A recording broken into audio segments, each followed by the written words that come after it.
મારું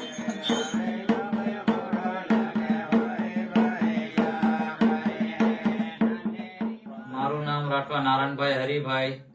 હું છોટાઉદેપુર જિલ્લાનો મલાજા ગામનો વ્યક્તિ છું. હું એક લખારા તરીકે એક બાબા પીઠુરા દેવનું એક કામ કરું છું અને મારા બાપ દાદા એટલે પેઢીઓથી એક લખારા તરીકે અમે એક કામ કરીએ છીએ. અમે અલગ અલગ ગામમાં જઈએ છીએ. દર વર્ષે જે પણ ઘરની અંદર એક મન્નત રાખે, અમારા જે પણ ઘરની અંદર કોઈ બીમાર થઈ જાય, ગમે તે થઈ જાય, સુખ શાંતિ માટે એ મન્નત માંગે છે. એને પછી 4 થી 5 વર્ષની અંદર એ જે ઘરધાની છે એ કરે છે. બાબા પીઠોરાને એક દેવના પણ આપે છે, જે ઘરની અંદર મુખ્ય 3 દિવાલ પર કરવામાં આવે છે. જે આ બાબા પીઠોરા દેવનું અમે કામ કરી રહ્યા છે. મારા દાદા અને મારા પપ્પા અને પપ્પા જે હતા એ અમારી જે પેઢીઓથી પેઢી આ જે બાબા પીઠોરા દેવનું કામ કરતા આવે છે. અને જે પણ મારી પણ જે જનરેશન આવશે અને એમને પણ હું આ બાબા પીઠોરા દેવનું જ કામ કરાવીશ અને પેઢીઓથી પેઢી આગળ લઈ જઈશ. એવી ઈચ્છા છે મારી.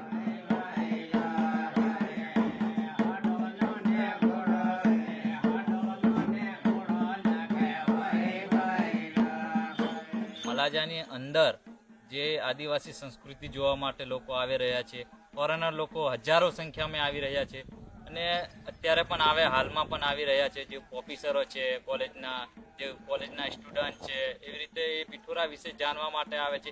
આ શું છે બાબા પીઠોરા દેવનું આ આદિવાસી સંસ્કૃતિ જાણવા માટે આવે છે. બહારથી આવે છે, કોઈ ફ્રાન્સથી આવે છે, નેધરલેન્ડથી આવે છે, અમેરિકાથી પણ આવી રહ્યા છે, અલગ અલગ દેશમાંથી આવી રહ્યા છે. ઇટાલી છે. આપણા છોટાઉદેપુર જિલ્લાની અંદર મલાજા ગામના અને છોટાઉદેપુર આખું વિઝિટ મારે છે અમારે જે આદિવાસી સંસ્કૃતિ જોવા માટે.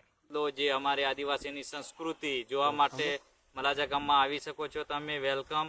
અને જે પણ અમારી જે ખાણીપીણી, જે રહેવાસી છે, કઈ રીતે જીવે છે આદિવાસી સંસ્કૃતિ, એ તમને જોવા મળી જશે. અને છોટાઉદેપુર જિલ્લાની અંદર પણ તમને આજુબાજુ ગામડાની અંદર પણ તમને બહુ સંસ્કૃતિ જોવા મળશે. અને આવો છોટાઉદેપુર જિલ્લાની અંદર આખા ગુજરાત, ઓલ ઇન્ડિયાથી વેલકમ છોટાઉદેપુર.